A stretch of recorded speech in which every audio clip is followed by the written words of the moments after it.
Midlife crisis.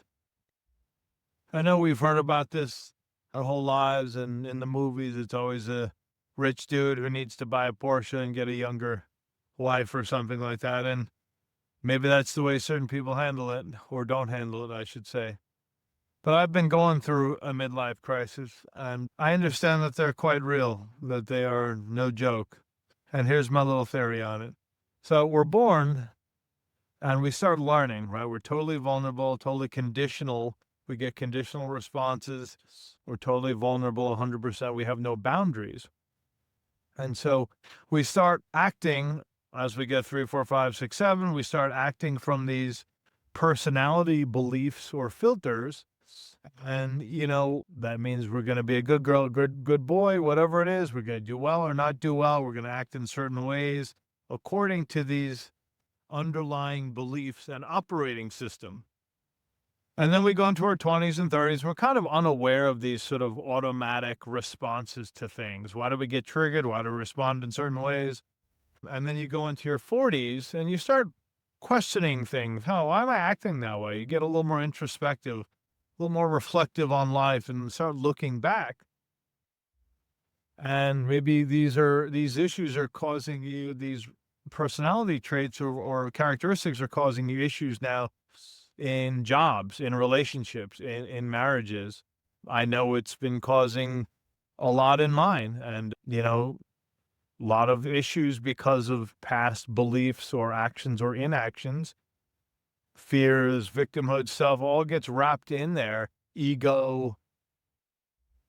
But the scaffolding as you get into your 40s and 50s, upholding this sort of belief and or personality traits. It's not one personality in there, right? It's usually a few personalities that come from different places within us, different time frames, different ages. Sometimes they get stuck.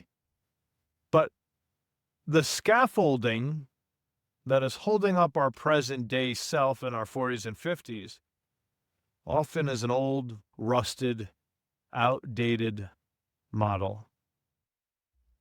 And you can put more and more pressure on this with kids, with mortgage, with relationships, with finance, with things in the news.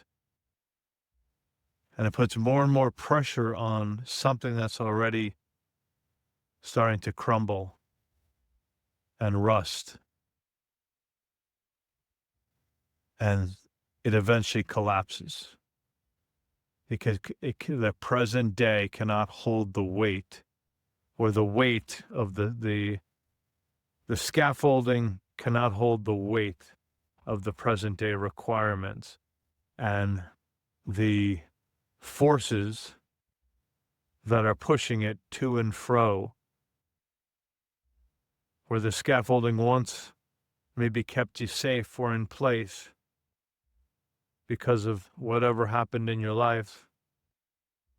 It's no longer serving you. It's no longer serving others around you. And it comes crashing down. But the beauty of it is, this is your time to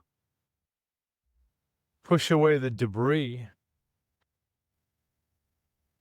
and seeking you. Seeking me.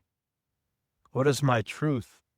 Who am I really? Am I that kid that got hurt 50 years ago? No, that doesn't make sense.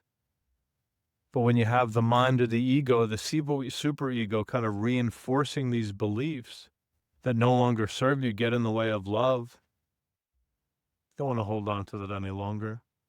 So the midlife crisis is very real. It is a mirror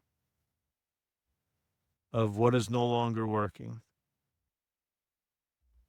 And the energy that takes to uphold the scaffolding, this false sense of self,